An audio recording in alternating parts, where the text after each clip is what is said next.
Hey, thank you for coming back and joining us for part 2 of segment 4 of our series, There Is a Sound. Are you the sound or just noise? We are joined today by Hassan Purdy, David Robinson, Devon Eberhart, and Rashad Brown. I am Theresa Lyons-Smith, the founder and director of LOAH, Light on a Hill, and LOAH Live. And man, segment 1 was just so full, so filling, and so we're going to jump right in for segment 2. We are simply hearing the heart and the mindset and the thoughts from what America and the world foolishly have falsely deemed these kings as some noise, and so we're finding out sitting here tonight that we knew it, but we're hearing it from their mouth. And quite frankly, they've got it all wrong. And so thank you for joining us.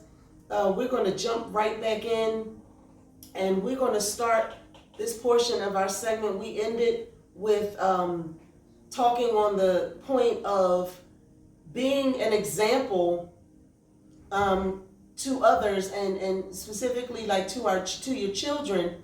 But then we heard from Rashad, who is an officer, and he was saying how he was unfortunate enough to have that example, so he had to self-teach a lot of things, and a lot of it was trial and error.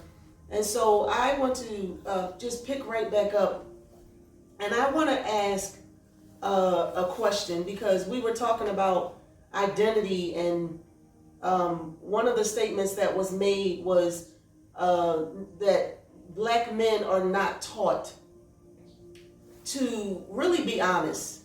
And so the question that I want to ask is, David had mentioned some things. I'm just so full right now. David had mentioned a statement earlier when we were talking about the noise, and he made a statement that says some of us have been the noise. And so what I want to start this segment out by asking is, do you think, or what would be helpful to transition from the noise to being a sound, and an effective sound? Hassan made a statement earlier about all of these men have just spoken profoundly regarding really being both sides of the fence, the noise and the sound, and the missing example. And so how do you, we've heard some of the thoughts about how you get attracted to become the noise. How do you transition? How do you even begin to change the mind to know that there is another sound from the noise? I believe it's a mix of what Dev and Hassan had to say. Dev was speaking on loving yourself, and you can't, first of all, you got to know who you are, and so you got to know your purpose to begin to really love yourself. You know what I mean? You got to know what you're put here for outside of what you do. Sort of like what you said, finding your niche. I believe niche equals purpose. You know what I mean? Finding what you're put here for, not just about money, because you can make all the money at a job in the world and not be happy and filled. You know what I mean? And then it's like Hassan was saying, basically being an example for the next generation. You know, everything that we was taught that we see is wrong, we have to be the opposite of that for the next generation to come. So, you know what I mean? Like showing your sons, they're at an age now, they're looking at everything you do now. I think back off something too. I think like having these groups and discussions is good, because today, day and age, everything is about the trend. So like my man said, when you see the cars and the flashiness, that's what you want to seek to. So we come together as black men and see like this trend is cool, this is cool, it's cool to be on a straight road. I think more people would tend to like it, but it's just the fact that people scared to voice their opinion. So everybody go to what's trendy. We gotta make this cool, this trendy. I think once we come together and all solid men could show like this is where it's at, then more people will come along because everybody just want to ride the wave of what they think is hot. Connect to something. Connect to something, Yeah. and this is cool. So we got to keep showing the youth and everybody it's cool to express yourself. It's cool to be doing the right thing. And I think we can get more people to be the sound when we make it look cool. So then I want to ask a question. What hurts you? There's a lot of things, but what hurts me is being judgmental when you don't know somebody. You judge them because of the color of their skin before they open their mouth, or because they ain't got expensive clothes on. So just what hurts me is just judgment before I can even show you who I am. Mm-hmm. Like prime example too, like I'm a personal fitness trainer and I'm a cop. So certain people, when they find out I'm a cop, they looking at me sideways and stuff like that. And it's like, Dad know me as a child when we grew up together, so he know the type of guy I am. So somebody that don't know me, it's like you judge me because I got this blue uniform on too on the other side. But then if you didn't know me, you'd be shaking my hand. So the thing that irritates is the judge. You should be judged off your character, how you really treat people, not just from your job or whatever the stature is or your clothes you wear. You should be judged of how you act. Can I ask this brother a question? Yes. Yeah. Okay, as an African American cop, right? It's tough. We call it black and blue. Yeah, and see, I know a lot of our people anger with cops, especially with, I'm gonna say black cops, is like you. My question to you is, I know you probably, how long you been a cop? 10 years. So I know you've seen a lot. So Wow. do you take the stand Yeah. when you see wrong? Absolutely. Or do you because that's the continual argument, and I think that Absolutely. people need to, like brothers like you, Absolutely. I was excited when I found out that you was going to be here, man, because that's a question that needs to be answered, and a lot of us need to see, you know what I mean, and hear what a brother like you has to say. See what happens is too, and a lot of the things is glorified too. So it's corruption everywhere. You got bad teachers molesting kids, and if that teacher bad, it's so and so is bad. You got doctors who doing fraudulent things, and it's that doctor bad. But when you got one cop, it's like, yo, forget all the police, and that's not true. Mm-hmm. So the thing about it is, it's glorified that some cops is corrupt and everything. But believe it or not, and I'm speaking from the heart, because I grew up in the hood, so I know. Like I said, I even lost my mother. Mm-hmm. A lot of that don't go on around you. It can, but a lot of that don't. But it just, when it's glorified, it's a big magnitude, a light right on it. Right. But pretty much like, if I see it, it would get checked, it would get addressed. Okay. And I know a lot of people that actually will address it too. Okay. But it's a lot of cliquish, and that's the bad thing too. So pretty much if you really like a cop that's doing some funny stuff too, it tend not to go across your eyes because you just separate yourself from that person. Right. It's almost like the streets. Like, you got that guy that's really doing some bad stuff and he could jeopardize your freedom. You tend to stay away from him. Right. So like, you do take the stand, but a lot of times they get dismissed because you tend just to stay away from that person. And okay, is it okay? Yeah, yeah. Okay, so, and another part of that question is, how many cops that are that's black or whatever that honestly steps back because of fear? Is it a lot of us who actually look, I'm not even going to say anything about what I see, or even I may even help that. Like, I know a lot of, I've been done dirty. Absolutely. You know what I'm saying? In my years, growing up, on Master Street, I was done dirty by a lot of cops that look like me. You know what I'm saying? I knew their names, they knew mine, and they'd catch you and they do what they do. Mm-hmm. So my thing is, is it a lot of them that that are stand up? Is it more that are stand up than the cowards, or is there more cowards than the stand up? You got a lot of cowards. You got cowards in anything. But it is some stand up guys. Okay. And believe it or not, like I said, it's the cliquish. The stand up guys stay away from the cowards. Okay. So pretty much it's like you take a stand if you around it, but pretty much like you just let them guys just go their way, you go your way. Like, I can control within my circle, I can't control the whole department. Right. But you do got a lot of stand up guys. And even prior to getting on the force, like I said, I was from the streets. I just happen to not get locked up or anything, right? But I went through the same trials and errors that everybody else went through. Right. Same thing and everything. And I think that'd be the hurtful thing, man. Because a Yeah. lot of nowadays, you see a lot of Yeah. cops that be straight from So I'm gonna where tell you you, from. and the reason why I took the oath to get on, because I got tired of people complaining about the cops. I wanted to be the change. Be the change. So That's if you, good. so if you complaining about the criminal justice system, be the lawyer, be the DAs. So pretty much like I said, I can't change the world, but I can change within my reach. So I took the job just for the change. I wanted to be the change, Right. start with me, and that's why I took it. Respect to And you. believe it or That not, is profound. Respect to you. believe it or not, like I said, it is a lot of stand-up guys too. It's just the bad apples get magnified. Yeah. That is profound. And interestingly enough, you said something, David, earlier in part one of this segment, where when I mentioned black on black crime, and it's actually something that I've been saying, and shockingly, I have gotten a lot of slack for saying it, and that is that I'm a little disappointed in us because, and I'm saying this from a different dynamics, right? I'm saying this as a black woman. I'm saying this as a mother. And I'm saying this as a minister, as an evangelist.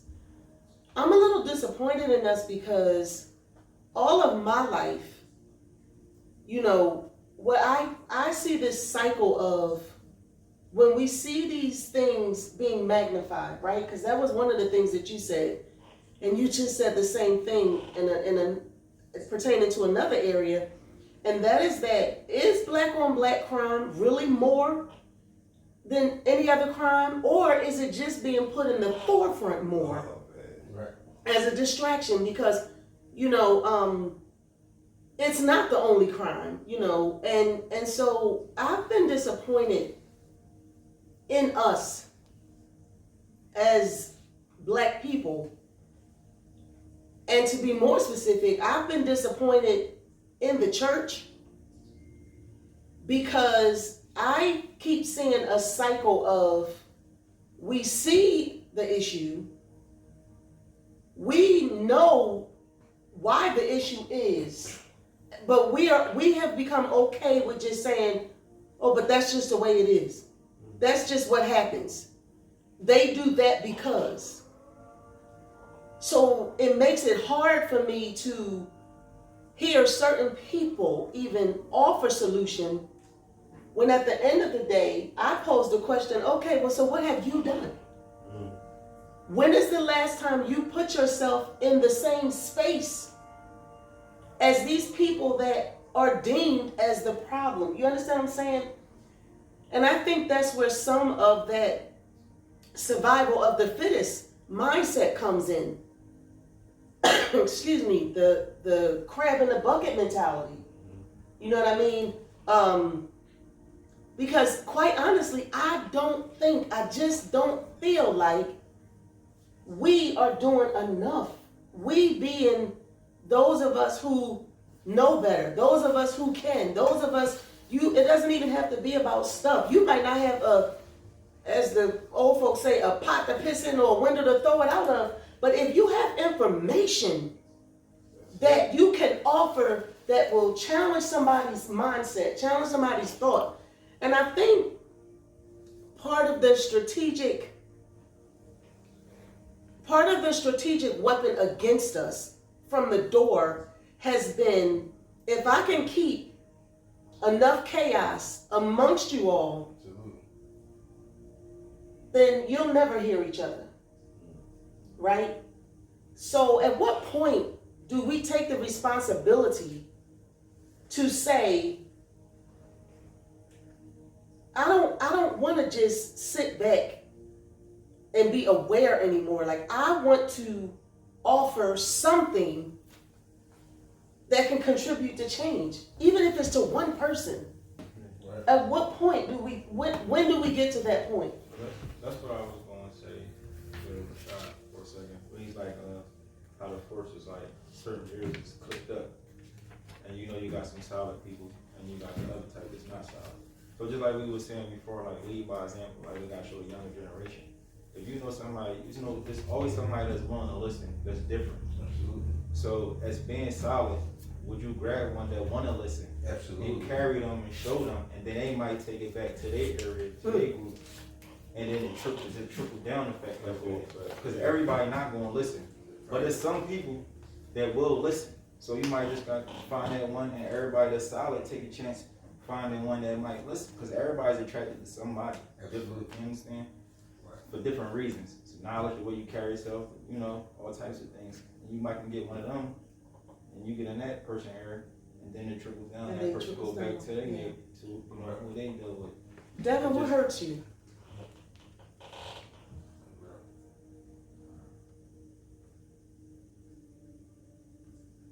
I think it hurts me to know, like, what I want to give as a black man, what I have to offer, but feel like it's not going to be accepted. You know what I mean? Like, just being honest, me personally, right? I'm a lover. I love people. I love helping people. I love people with special needs. Like, Yeah. you know, I love slow, whatever you want to call it. Like, Yeah, I get a glow.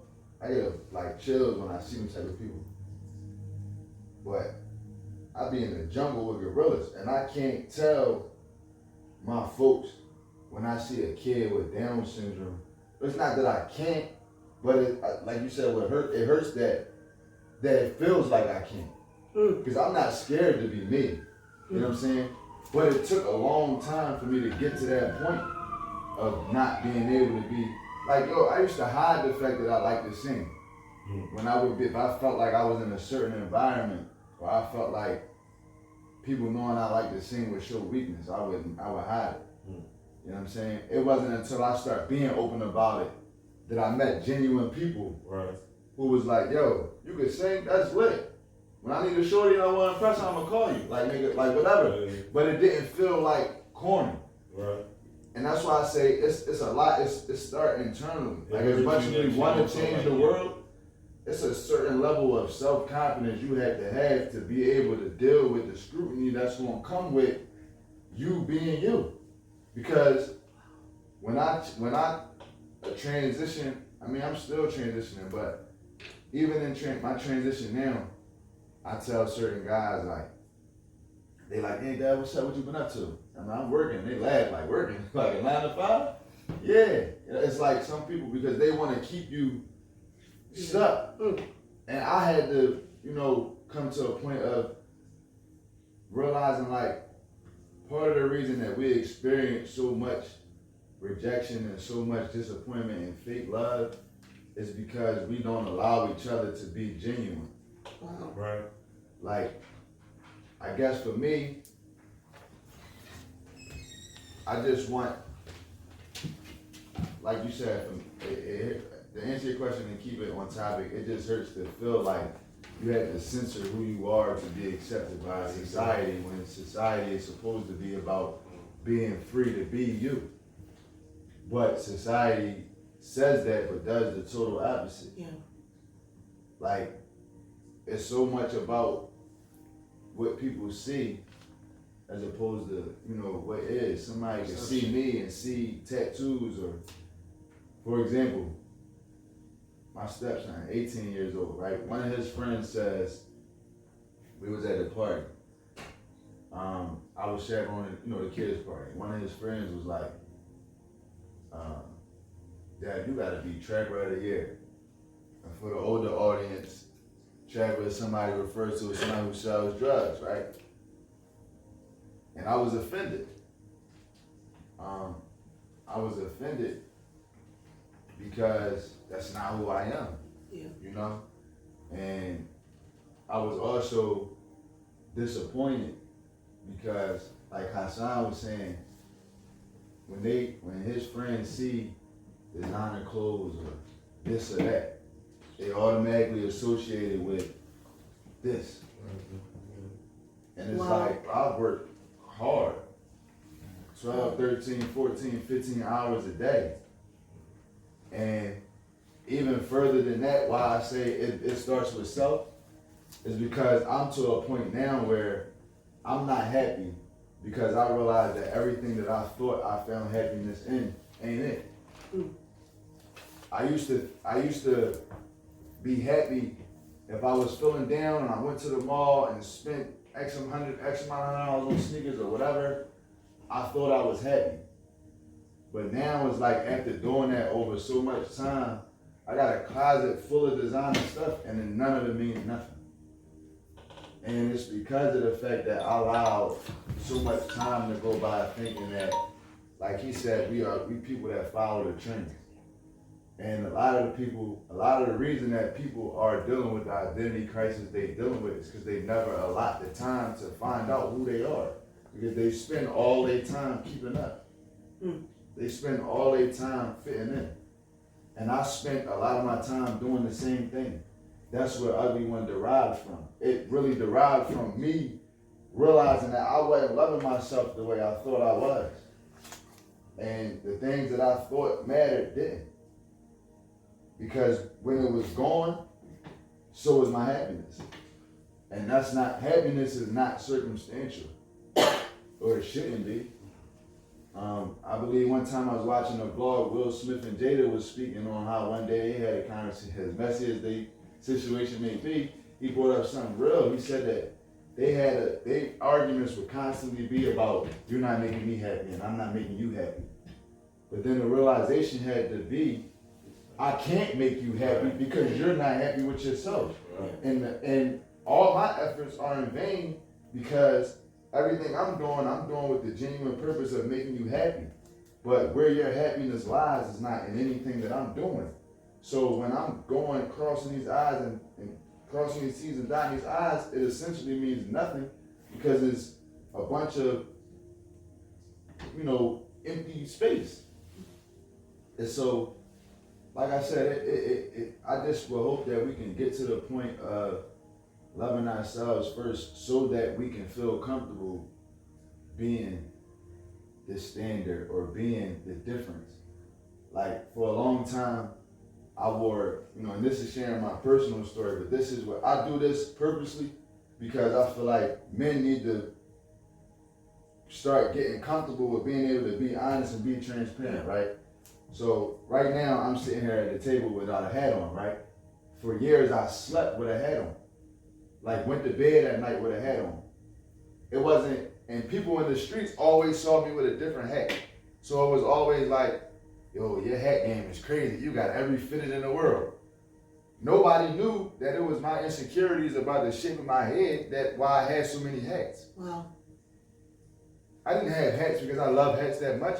Half the time I was spending my last $28 on a fit. But if I thought it would conceal my scars and my hurt, I was cool with that. Wow. Half the people that I hurt and did stuff to in the streets wasn't because I wanted to. Half the time, having the heart I had, I felt bad. But I concealed it because it's not taught that it's okay to be like that. We confuse what being soft and being sweet is. And it took for a girl to break that down to me. She said, every girl wants a guy that's sweet. No girl wants a guy that's soft. The sweet part is letting your girl know she's beautiful, giving her the compliments, the flowers for no reason. We don't feel comfortable with those things, or we lack in those things because we associate those things with being soft or being weak. But when we take the time to just come outside the box that society wants us to think in, and just start to find out who you are, experiment in life and find out who you are and become true to yourself, you'll be able to be true to somebody else. I want to ask David and Hassan what hurts them, but I want to say this first. One of the things that when I go out and I speak to women at different conferences, I have been accused of being a woman basher, which I find hilarious, seeing as how I am one, But I always say that my son is and was very instrumental in, he was the person who God really began to teach me what it meant to be loved unconditionally.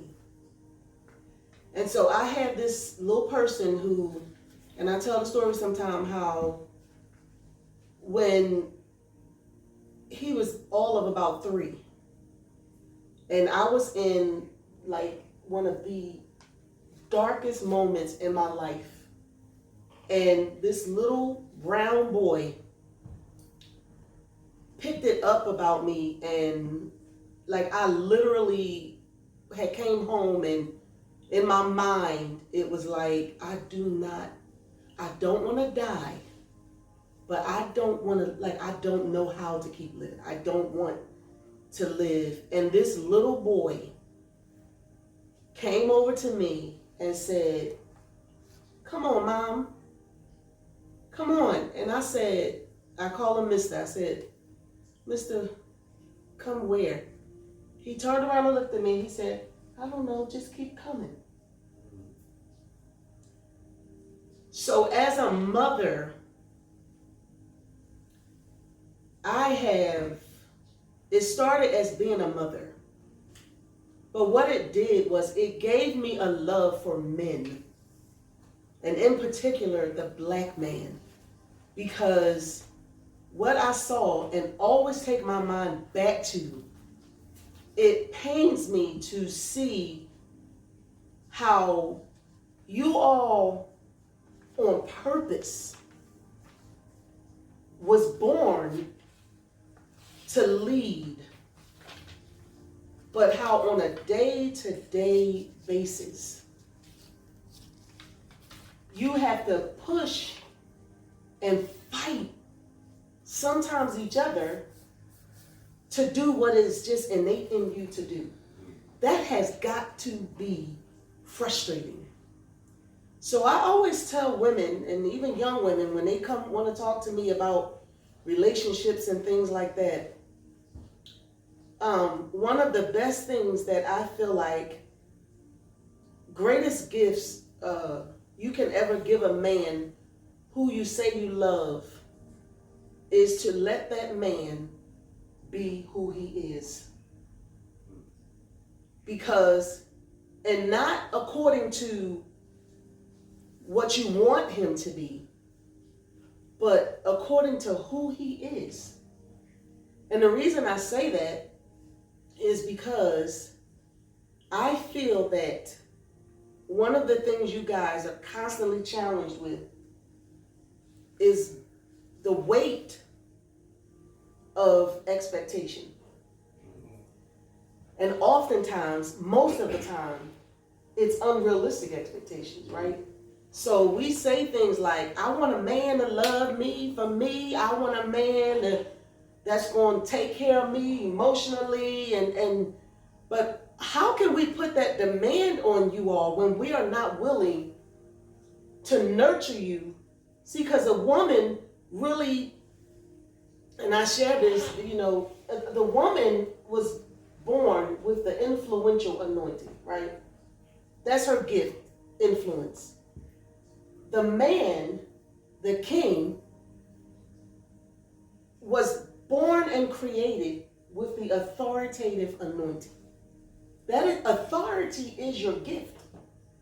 It is your God-given, on-purpose gift. And it pains me to watch the world put demands and expectations on your gift, but don't want you to really come into full fruition of your gift. Am I making sense? Right. So, one of the things that I purpose to do, even in my own life, I didn't get married until I was 48 years old. And I say this with all love, because everybody know I love me some Raphael. I love my husband. But the thing that I feel like is one of the greatest contributions that as a woman I can offer to him is not to try to change who he is, but to just accept him for who he is. And find my moments and my places that it is intended for me to, because of the influence that a woman has. It is when God created Eve out of Adam, it was literally to help usher Adam into his purpose and who he was intended to be. So I watch a lot of hurt when I see you all, right? You all being men in general and black men. And it is painful. It's painful to watch the weight thrown on you, the demand for you to carry it, but then the constant nipping at your ankles, right? Do y'all feel like that sometimes? Tell me if I'm perceiving it wrong, because I speak up about it, because I keep telling women, if you really want a real man, then that means you're going to have to remove these unrealistic expectations. And I think that's from all angles, you know, Yeah. as far as women, you figure your brothers, you know, people that you're supposed to be able to look to and find strength in, end up, you know, crossing you. It's like Dev said, it's like we don't want to see you get further, you know, that mentality that we had. Then of course, you know, it's the racial thing, so it's like, as black men, we looking at it from all angles. Like women are being told, like literally our women are being told that we aren't men. Don't respect her. Our men are being told to be feminine. It's being taught, go ahead, be feminine, it's okay, because if you remove him, what Pastor Troy called it, the seed, the one who holds the seed, the seed holder. Once you take him out of any culture, you take the male out. And that's the sad part, and that's the part that's what hurts me. It's crazy, like you start talking about it, because it goes, that's what hurts. You know what I mean? And the other part that hurts me personally is purpose. Like I struggle, and like I'm gonna be transparent. You talked about transparency, bro. My struggle is literally every day. Lord, am I letting you down? Like, I feel like you have something for me, but I don't feel like I fit in. You know what I'm saying? Like, I feel like I'm different, and I feel like I'm a misfit. And it's like, whenever I take them steps to go towards my purpose, I feel like I get back. So it makes me go into a hole. And like, you know, like I work all day. Like my days start, I'm up 7. I probably won't be in the crib till like 1:30, 2:30 in the morning. You know what I'm saying? Yesterday was my mom's birthday. And the way I dealt with that day and the way I deal with my issues is just do everything I gotta do. Because you got to work, you gotta be a father, gotta be a husband, gotta make sure everything is taken care of. So, you know what I'm saying? That's just me. I want to ask you what hurts you, but I want to ask this question first. Do you all feel like if you were given the safe space, that you would be more open about your feelings? Absolutely. Yeah. Absolutely. Do you feel like that, Devon? If you were given a safe space, that you would be more open about your feelings, your thoughts? I can't say yes or no. That's just being honest. That's a struggle for me.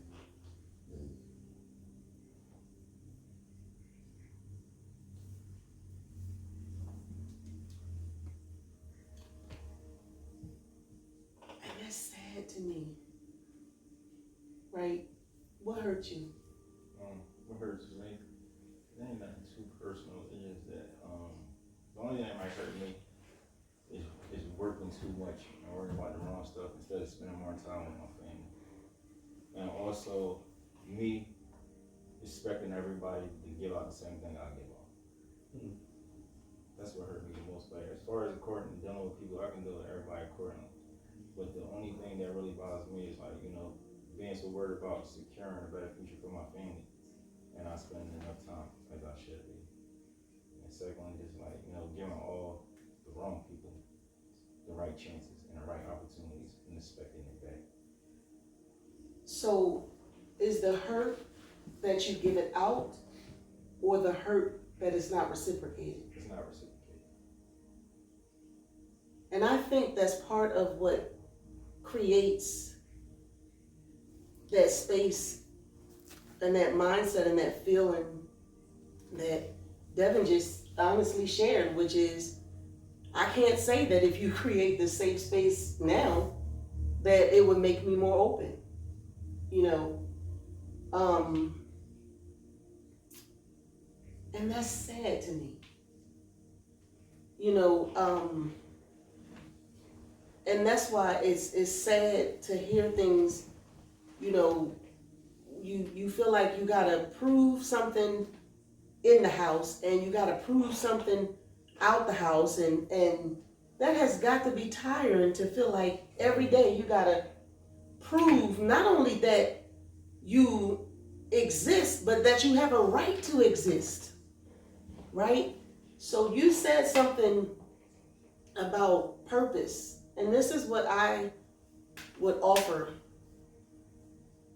to all of y'all.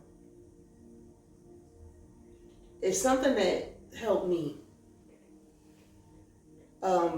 which most people are shocked to find out when I say certain things, like I was not one of those people who had low self-esteem. I had none. I struggled for a long time trying to, and I believe that that's part of why for what I do, I have such a passion and compassion for it, because I know what it feels like to try to find the place of affirmation that, okay, wow, I really do belong here. So one of the things that changed my life was when God began to deal with me about purpose. And it's something that I say every time I end a segment or when I'm out speaking or whatever I do. And I tell people that purpose is not just what we have or what we do, right? And I believe that the war and the weapon that's always been waged against the black man in particular has always been to fight his understanding that purpose is not just what you have and what you do. It literally is who you are. And that's what I would submit to you guys, that to walk away even tonight with, is that purpose is doing your purpose, having your purpose, understanding what your purpose is, and then doing it. That's here. The first part happens here. And so oftentimes as people in general, we feel unfulfilled because we jump in trying to grab something and do it here, but we miss the main part. And that is the understanding that no matter what you do, what you've done, no matter what goes wrong, no matter what, because you are God's creation, your very existence is purpose. And if you understand, and I think if that's the message that we give and help people understand, in particular these young black men who have no idea who they are, therefore they have no idea of the value of their existence and why it is so easy for them to wipe another person out of existence. is because they were never taught and are not told the very fact that you are breathing represents purpose. It represents life. Like, you are purpose. When I got that, what it made me do was be more willing to find out more about who I was. You understand what I'm saying? So I'm saying to you 4 phenomenal, amazing, purpose-filled black men. Purpose is who you are, which means even in your lowest state and your lowest place, you got something to offer. You have something to offer. You have something to offer. Like, nothing about you is a mistake. Nothing about you is nothing about your existence is a mistake. The good, the bad, the ugly, the trials, none of it is a mistake. And I believe that the more the man is encouraged to understand that, they will realize you have no choice but to offer that. So my hope, my prayer is that God would create, I don't care if it's in a one-on-one conversation, I don't care if it's through an organization or if it's on the job or in passing, it doesn't matter where it is. My prayer is that God would every day create the space and opportunity for you guys to plant that thought and that revelation in the mindset of somebody else. And like Hassan said, because if you tell somebody, help them understand that, yo, dude, like, the fact that you exist is indicative of purpose, like, and they go tell somebody else, then when we look at each other, if we don't see nothing else, whether we understand it or not, we will see purpose. And I believe it would take a little more you would have to think twice about taking that life. It's kind of hard to look purpose right in the face and destroy it. Right? Would you agree? Yes. So I'm challenging the 4 of you. 4 is the number of creation. And I'm challenging the 4 of you to walk away from this dialogue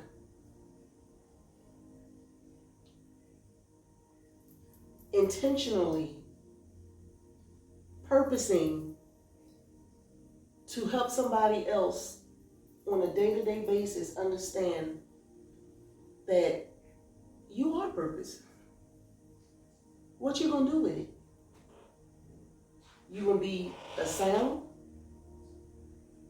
Or you gonna be part of the noise? What you gonna do with it? What you gonna do with it? Are you willing to be change, part of the change? No matter what? To go into the places that ain't really popping to go, and to go say the hard thing to the hardest of the person who don't want to hear it? You willing to do that? Are you willing to be that person? You willing to be that person? Hassan, you willing? Because all it takes is a willing mind. I want to hear your final thoughts and just think. There's so much more that could be said, honestly. There's so much more that could be said and so much more that needs to be said. But I think this is a great start. And I just really appreciate you guys more than y'all will ever know. Just for sharing. Man, my final thoughts, like, I'm glad to be here. Like, to be honest, like, Dev called me and Dev was like, my mom doing a podcast, you want to join?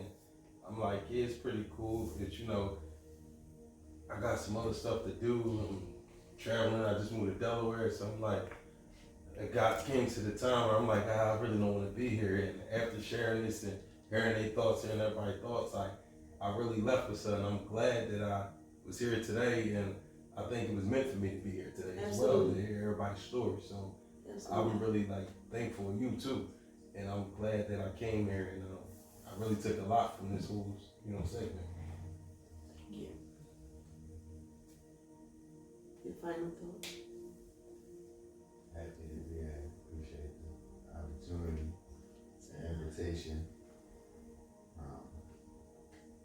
My hat goes off to you for stepping out there, because I think these platforms and these opportunities are a big part of what we need to start the change. And again, I just appreciate you for having me. Thank you. My final thoughts is for you, Dad.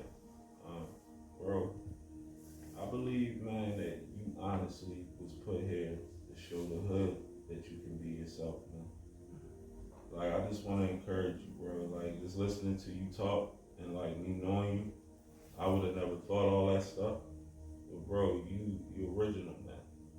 Trust me, if people are looking to you, all that stuff, you said you come from the jungle, you in the jungle. Bro, it's because you represent what being yourself is, man. You already do.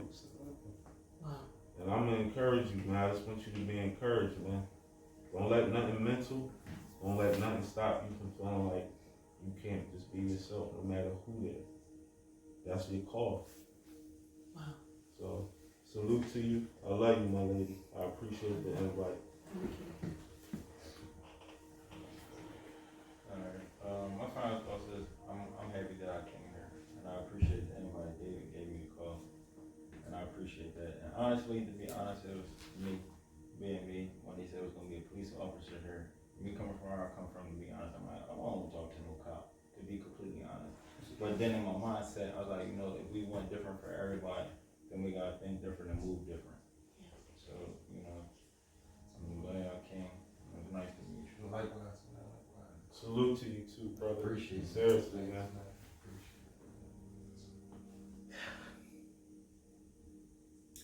I would like to thank you again for joining us for this part 2 of segment 4. There is a sound. Are you the sound or just noise? And I would encourage you to watch both segments, part 1 and part 2, and watch it more than once. You have to, because if you heard what I heard, there is no way in the world that we should not be campaigning for men and like men, that they have the platform to tell the world who they are and not the other way around.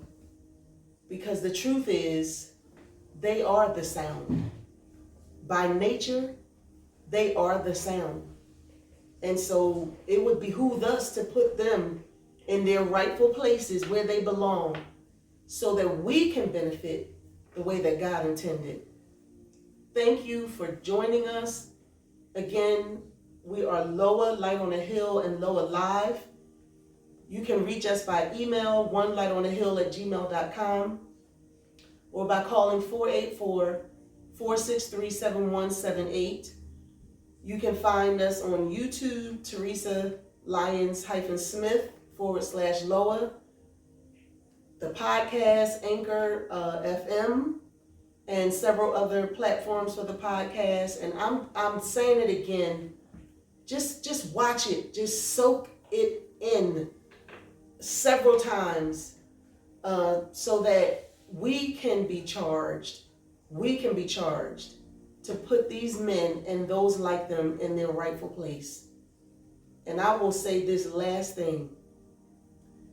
To these men sitting here, and to any man who is watching, I dare you to take the mindset that you don't need nobody else's permission to matter.